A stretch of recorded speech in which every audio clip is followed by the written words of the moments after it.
পবিত্ৰ ৰমজান মাহৰ শেষৰ 10 দিন 5টা জিকিৰ বেছিকৈ কৰি থাকক আল্লাহ ৰাব্বুল আলামিন জীৱনৰ যৌৱনৰ সকলো গুনাহ খাতা মাফ কৰি দিব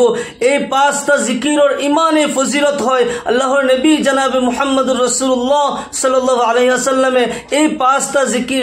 বেছিকৈ কৰিছিল সাহাবাসকলক ৰমজানৰ আখিৰি আশাৰাত এই জিকিৰ কৰিবলৈ কৈছিল এই 5টা জিকিৰ যদি আপুনি শিকি লয় আৰু ৰমজানৰ আখিৰি আশাৰাত আপুনি পঢ়িব পাৰে আপোনাৰ কপাল খুলি যাব আল্লাহ ৰাব্বুল আলামিন জীৱনৰ সকলো ধৰণৰ গুনাহ খাতা মাফ কৰি দিব আল্লাহ ৰাব্বুল আলামিন মনৰ আশাবোৰ পূৰণ কৰিব দুআ কবুল কৰিব আল্লাহ ৰাব্বুল আলামিন ইহকাল পৰকালত কামিয়াবি দান কৰিব মোৰ প্ৰিয় দিনী ভাই বন্ধুসকল মোৰ অতি শ্ৰদ্ধাৰ মা আৰু ভনীসকল পবিত্ৰ ৰমজান মুবাৰকৰ প্ৰথম দ্বিতীয় আশাৰা ইতিপূৰ্বে পাৰ হৈ গৈছে প্ৰথম আশাৰা ৰহমতৰ আছিল দ্বিতীয় আশাৰা মাগফিৰাতৰ আছিল ৰহমতৰ আৰু মাগফিৰাতৰ আশাৰা ইতিপূৰ্বে পাৰ হৈ গৈছে নাজানো আমি কিমান আল্লাহৰ ৰহমত পালো আমাৰ জীৱনৰ গুনাহবোৰ মাফ হ'ল নে নাই যিজন ব্যক্তি পবিত্ৰ ৰমজান মাহ তাৰ জীৱনত পোৱাৰ পিছতো তাৰ জীৱনৰ গুনাহবোৰ মোচন কৰাব নোৱাৰিলে আল্লাহৰ সন্তুষ্টি হাসিল কৰিব নোৱাৰিলে সেইজনতকৈ নিকৃষ্ট ব্যক্তি পৃথিৱীত কোনো নাই মোৰ প্ৰিয় দিনী ভাই বন্ধুসকল ৰমজানৰ মাহ এতিয়াও শেষ হোৱা নাই এতিয়াও সুযোগ আছে ৰমজানৰ আখিৰ আশাৰা নাজাতৰ হয় এতিয়াও আমি আল্লাহৰ ওচৰত কিছুমান ইবাদত কৰি সঠিকভাৱে ইবাদত কৰি যদি আমি মাগফিৰাত বিচাৰিব পাৰো আমি যদি জাহান্নামৰ পৰা মুক্তি লাভ কৰো জান্নাত হাসিল কৰি লব পাৰো আল্লাহ ৰাব্বুল আলামিন কোরআনে কারীমত ইরশাদ করে ফামান যুহজিহা আনিন নার উদখিলাল জান্নাতা ফাকাদ ফাজ ওমাল হায়াতুদ দুনিয়া ইল্লা মাতাউল গুরুর যিজনক কিয়ামতৰ দিনাখন জাহান্নামৰ পৰা মুক্তি কৰি দিয়া হল যিজনক জাহান্নামৰ পৰা বচাই দিয়া হল আৰু জান্নাতত প্ৰৱেশ কৰাই দিয়া হল সেইজনটো কামিয়াব হয় আৰু এই দুনিয়াবী জিন্দগী ইয়াৰ কোনো অৰ্থই নাই অনৰ্থক জীৱন হয় মাথো কেইটামান দিন এনে আমি অতিবাহিত কৰিছো ইয়াত চলাৰ পথত কিছুমান প্ৰয়োজনীয়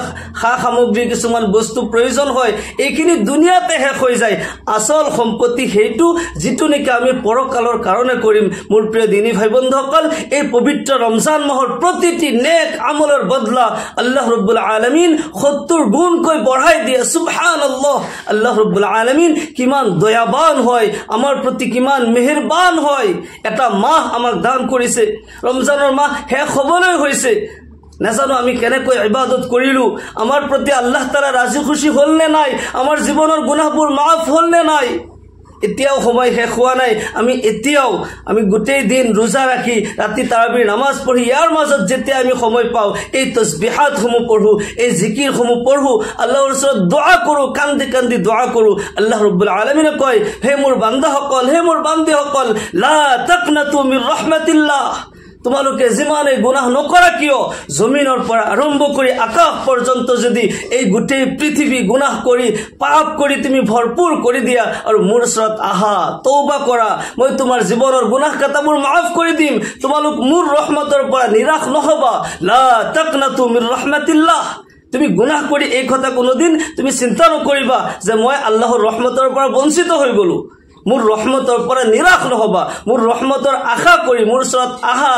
দোয়া কৰা প্ৰাৰ্থনা কৰা মই তোমাৰ জীৱনৰ সকলো গুনাহ খাতা মাফ কৰি দিম আল্লাহ ৰাব্বুল আলামিন বহুত দয়াবান হয় বহুত মেহেৰবান হয় আল্লাহৰ নবী জনাব মুহাম্মদুৰ ৰাসূলুল্লাহ সাল্লাল্লাহু আলাইহি ওয়াসাল্লাম সাহাবাসকলক শিকাই দিছিল ৰমজানৰ আখিৰ আশাৰাত এই দোয়া তোমালোকে পঢ়িবা মা আয়েশা সিদ্দিকা ৰাদিয়াল্লাহু আনহা আল্লাহৰ নবী সাল্লাল্লাহু আলাইহি ওয়াসাল্লামক প্ৰশ্ন কৰিছিল ইয়া ৰাসূলুল্লাহ সাল্লাল্লাহু আলাইহি ওয়াসাল্লাম মই যদি মোৰ জীৱনত লাইলাতুল কদৰ পাও তেতিয়া মই কি আমল কৰিম ৰমজানৰ আখিৰ আশাৰাতে কিন্তু লাইলাতুল কদৰ আছে ৰমজানৰ আখিৰ আশাৰাৰ যিমান বেজুৰ ৰাতি আছে 21 23 25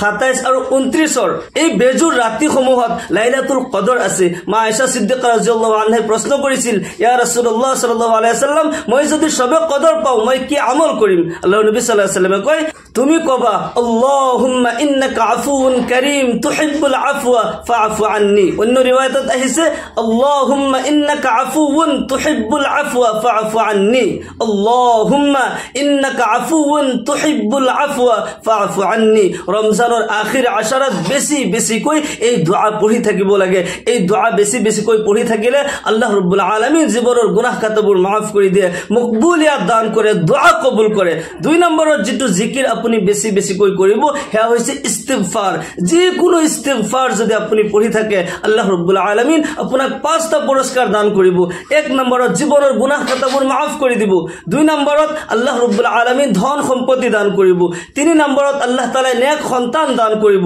চাৰি নম্বৰত আল্লাহ ৰাব্বুল আলামিন জান্নাত দান কৰিব পাঁচ নম্বৰত আল্লাহ এনেকুৱা জান্নাত দান কৰিব যাৰ তলেদি নহৰ বৈ থাকে আল্লাহ ৰাব্বুল আলামিন কোরআনে কারীমত কয় ফাকুল তুস্তাগফিরু রাব্বাকুম ইন্নাহু কানা গাফফারা ইরসিলিস সামাআ আলাইকুম মিদরারা ওয়া ইউমদিদকুম বিআমওয়ালি ওয়া বানিনা ওয়া ইয়াজআল লাকুম জান্নাতি ওয়া ইয়াজআল লাকুম আনহারা আল্লাহু আকবার এই কারণে বেশি বেশি কই আমি এনি টাইম উঠা বহা করতে চলাফুৰা কৰতে কিবা কাজ কৰ্ম কৰি আছো বেশি বেশি কই ইস্তিগফাৰ আমি পঢ়িব লাগে আপুনি যদি পাৰে সাইয়্যিদুল ইস্তিগফাৰ পঢ়িব সাইয়্যিদুল ইস্তিগফাৰৰ বহুত ফজিলত আছে আল্লাহৰ নবী সাল্লাল্লাহু আলাইহি ওয়াসাল্লামে কয় যিজন বান্দাই পুৱাৰ ভাগত এই ইস্তিগফাৰ পঢ়ে সাইয়্যিদুল ইস্তিগফাৰ পঢ়ে আৰু দিনৰ ভিতৰতে সূৰ্য অস্ত যোৱাৰ আগে আগে মানুহজনৰ ইন্তেকাল হৈ যায় সেইজন ব্যক্তি জান্নাতি হয় সুবহানাল্লাহ আৰু যদি ৰাতি এই ইস্তিগফাৰ পঢ়ে সাইয়্যিদুল ইস্তিগফাৰ আৰু ৰাতিৰ ভিতৰতে মানুহজনৰ ইন্তেকাল হয় সেইজন ব্যক্তি জান্নাতি হয় আল্লাহৰ নবী সাল্লাল্লাহু আলাইহি ওয়াসাল্লাম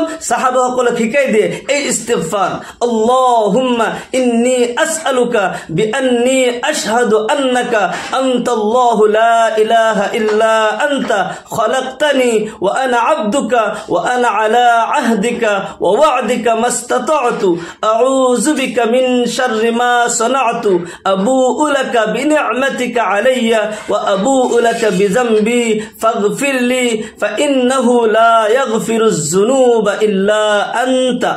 ইস্তিগফার মই আকৌ কৈ দিছো যেহেতুকে ফজিলতপূৰ্ণ ইস্তিগফাৰ হয় সেই কাৰণে এই ইস্তিগফাৰ যদি আপুনি পাৰে লিখি লৈ মুখস্থ কৰিব মই লাহে লাহে কৈ দিছো আল্লাহুম্মা ইন্নী আসআলুকা বিআন্নী আশহাদু আন্নাকা আনতাল্লাহু লা ইলাহা ইল্লা আনতা খলাকতানি ওয়া আনা আবদুকা وأنا على عهدك ووعدك ما استطعت أعوذ بك من شر ما صنعت أبوء لك بنعمتك علي وأبوء لك بذنبي فاغفر لي فإنه لا يغفر الذنوب إلا أنت পারে যদি এই ইস্তিগফার বহিত লিখি লৈ মুখস্থ কৰিব এই ইস্তিগফাৰৰ বহুত ফজিলত আছে আৰু যদি আপোনাৰ কঠিন হয় যিকোনো ইস্তিগফাৰ আপুনি যদি পারে আস্তাগফিরুল্লাহাল্লাযী লা ইলাহা ইল্লা হুয়াল হাইয়ুল কাইয়্যুম ওয়া আতুবু ইলাইহি এটু যদি নোৱাৰে অকল আস্তাগফিরুল্লাহ আস্তাগফিরুল্লাহ আস্তাগফিরুল্লাহ বেছি বেছি কৈ পঢ়ি থাকিব এনি টাইম ইস্তিগফার বেছি বেছি পঢ়ি থাকিব আল্লাহ ৰাব্বুল আলামিন জীৱনৰ গুনাহ খাতাবোৰ মাফ কৰি দিব আল্লাহ তাআলা মকবুলিয়াত দান কৰিব দুআসমূহ অতি সোনকালে আল্লাহ তাআলাৰ দৰবাৰত কবুল হ'ব আল্লাহ তাআলা নেক সন্তান দান কৰিব আল্লাহ ৰাব্বুল আলামিন ইহকাল পৰকালত কামিয়াবি দান কৰিব আখিৰাতত জান্নাত দান কৰিব দুনিয়াতো কোনো কিছুৰ অভাৱ নাথাকে আল্লাহ ৰাব্বুল আলামিন সকলো ধৰণৰ অভাৱ অনাটন আল্লাহ তাআলাই দূৰ কৰি দিব তিনি নম্বৰত যেটো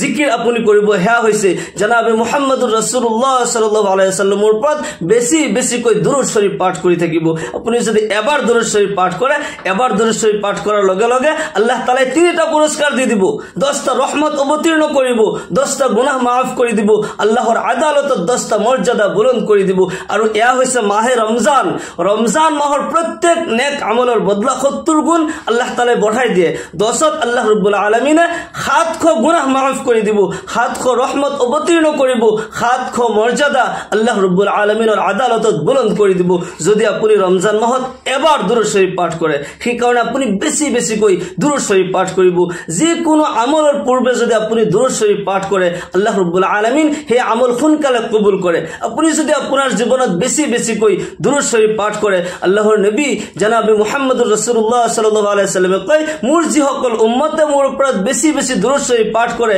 কিয়ামতৰ দিনাখন সেইজন উম্মত মোৰ বেছি কাষত থাকিব মোৰ যিসকল উম্মতে মোৰ ওপৰত বেছি বেছি দুৰুদ শৰীফ পাঠ কৰে সেই সকল উম্মত কিয়ামতৰ দিনাখন মোৰ বেছি কাষত থাকিব আল্লাহু আকবাৰ আৰু যিজনে পুৱা গধূলি 10 বাৰ কৈ দুৰুদ শৰীফ পাঠ কৰে ওয়াজাবাত লাহু শাফাআতি মই সেই সকল উম্মতক কিয়ামতৰ দিনাখন শাফাআত কৰিম আল্লাহু আকবাৰ বেছি বেছি কৈ দুৰুদ শৰীফ পাঠ কৰি থাকিলে আল্লাহ ৰাব্বুল আলামিন ৰাজি খুশি হৈ যায় আল্লাহ ৰাব্বুল আলামিন নিজেই নবীৰ ওপৰত দুৰুদ শৰীফ পাঠ কৰে আল্লাহ রাব্বুল আলামিন কোরআনে কারীমত কয় ইন্নাল্লাহা ওয়া মালাইকাতাহু ইসাল্লুনা আলান নবী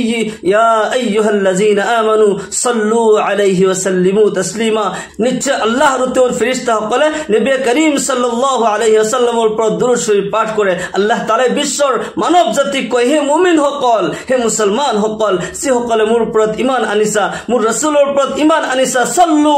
আলাইহি ওয়া সাল্লিমু তাসলিমা তোমালোকে নবীৰ ওপৰত দুৰুদ শৰীফ পাঠ কৰা নবীক সালাম পঠোৱা কোনো বান্দাই যেতিয়া নবীৰ ওপৰত দুৰুদ পঢ়ে নবীক সালাম পঠায় আল্লাহ ৰাব্বুল আলামিন সেই সকল বান্দা বান্দিৰ প্ৰতি ৰাজি আৰু খুশি হৈ যায় আল্লাহ তাআলা স্পেশালি একদল ফেৰেশতা এনেকুৱাকে ৰাখি থৈছে তেওঁলোকে গাঁৱে ভূঞে চহৰে নগৰে অলি গলিয়ে তেওঁলোকে ঘূৰি ফুৰে তেওঁলোকৰ কামেই এইটো যে কোনো ঠাইত যদি কোনো বান্দাই নবীৰ ওপৰত দুৰুদ পঢ়ে সালাম পঠায় সেই দুৰুদ সালামৰ খবৰ নবী সাল্লাল্লাহু আলাইহি ওয়াসাল্লামৰ ৰওজাত নি পৌঁছাই দিয়ে নবীক সালাম দি কয় ইয়া ৰাসূলুল্লাহ সাল্লাল্লাহু আলাইহি ওয়াসাল্লাম আপোনাৰ অমুক উম্মতে অমুক ঠাইৰ পৰা আপোনাৰ ইশক আৰু মুহাব্বতত আপোনাৰ প্ৰেমত আপোনাৰ ওপৰত দুৰুদ পঢ়িছে আপুনি গ্ৰহণ কৰক আল্লাহৰ নবী সাল্লাল্লাহু আলাইহি ওয়াসাল্লাম সেই দুৰুদ সালাম গ্ৰহণ কৰে আৰু সেইজন উম্মতৰ কাৰণে আল্লাহৰ ওচৰত দোয়া কৰে সেইজন উম্মতৰ জীৱনৰ সকলো সমস্যা আল্লাহ তাআলা সমাধান কৰি দিয়ে সেইজন বান্দাক আল্লাহ ৰাব্বুল আলামিন মুহাব্বত কৰিবলৈ আৰম্ভ কৰে সেইজন বান্দাক আকাশ জমিনৰ ফেৰেশতাসকলে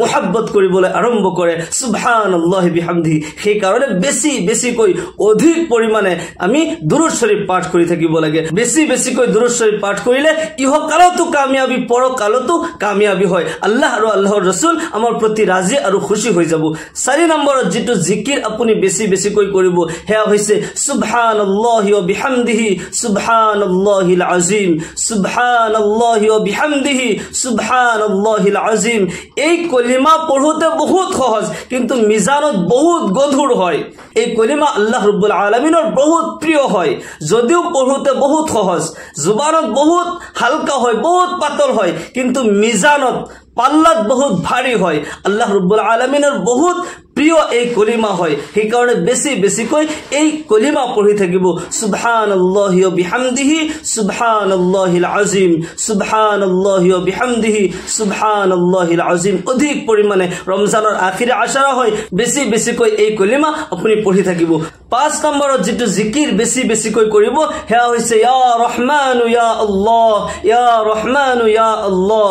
এই নাম আল্লাহ ৰাব্বুল আলামিনৰ বহুত প্ৰিয় গুণবাচক নাম হয় এই নাম যদি বেছি বেছিকৈ পঢ়ি থাকে আল্লাহ রাব্বুল আলামিন জীৱনত শান্তি দান কৰিব আল্লাহ ৰাব্বুল আলামিনৰ দয়া কৰুণা খাস কৰি আপোনাৰ ওপৰত আল্লাহ তাআলাৰ দয়া আৰু কৰুণা আহিব আল্লাহ ৰাব্বুল আলামিন ইহকাল পৰকালত কামিয়াবি দান কৰিব ঘৰ সংসাৰত আল্লাহ ৰাব্বুল আলামিন শান্তি দান কৰিব যে কোনো জিকিৰ যদি আমি বেছি বেছিকৈ কৰি থাকো ইয়াতে আমাৰ এক নম্বৰ ফায়দা হৈছে বান্দাই গুনাহ কৰি কৰি অন্তৰত যিবোৰ কোলা দাগ লাগি যায় বান্দাই যেতিয়া এটা গুনাহ কৰে তাৰ অন্তৰত এটা কোলা স্পট পৰি যায় এটা দাগ লাগি যায় দ্বিতীয়বাৰ গুনাহ কৰে আকৌ এটা দাগ লাগি যায় এনেকৈ বান্দাই যেতিয়া অধিক পৰিমাণে গুনাহ কৰে তাৰ অন্তৰ কোলা হৈ যায় সম্পূৰ্ণ অন্তৰ যেতিয়া কোলা হৈ যায় তেতিয়া সেইজন বান্দাই কোনো আল্লাহ ৰাসূলৰ কথা বুজি নাপায় কোৰআন হাদিসৰ কথা বুজি নাপায় কোৰআন হাদিসৰ কথা তেও শুনিলে তাৰ ইচ্ছা নোযোৱা হ'ব শুনিলে তাৰ ভাল নালাগিব গান বাজনা চাবলৈ ইচ্ছা যাব কোৰআন হাদিসৰ কথা যদি কোনো আলিম উলামাই কয় তাৰ অপছন্দ হয় তাতে কিবা ভুল আছে নেকি কিবা বেয়া কথা কব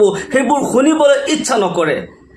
কারণ আল্লাহ রাব্বুল আলামিন তার অন্তরত মোহর লগাই দিছে তার গুনাহ করার কারণে আল্লাহ রাব্বুল আলামিন সেইজন বান্দার প্রতি নারাজ হয়ে গইছে আল্লাহ রাব্বুল আলামিনে কয় খাতামাল্লাহু আলা কুলুবিহিম ওয়া আলা সামঈহিম ওয়া আলা আবসারিহিম গিশাওয়া আল্লাহ রাব্বুল আলামিন কিছুমান মানুহৰ অন্তৰত মোহৰ লগাই দিছে কিছুমান মানুহৰ দিমাগত মোহৰ লগাই দিছে কিছুমান মানুহৰ চকুত মোহৰ লগাই দিছে কিছুমান মানুহৰ কাণত মোহৰ লগাই দিছে তেওঁলোকে ভাল কথা শুনিও নুশুনে চাইও নাচাই বুজিও নুবুজে আল্লাহ রাব্বুল আলামিন সেই সকলক হিদায়ত দান কৰক আমাৰ অন্তৰ যেতিয়া গুনাহ কৰি কৰি অন্তৰত মামৰ লাগি যায় অন্তৰত কোলা স্পট পৰি যায় আমি বেছি বেছিকৈ অন্তৰৰ এই কোলা দাগবোৰ আঁতৰাবলৈ অন্তৰ পৰিষ্কাৰ কৰিবলৈ আমি আল্লাহ ৰাব্বুল আলামিনৰ জিকিৰ কৰিব লাগে অন্তৰত তেতিয়া সেইবোৰ কোলা দাগবোৰ নাথাকে অন্তৰ পৰিষ্কাৰ হৈ যায় বেছি বেছিকৈ অধিক পৰিমাণে আল্লাহ তাআলাৰ জিকিৰ আমি কৰি থাকিব লাগে ইয়া ৰহমানু ইয়া আল্লাহ ইয়া ৰহমানু ইয়া আল্লাহ ইয়া ৰহমানু ইয়া আল্লাহ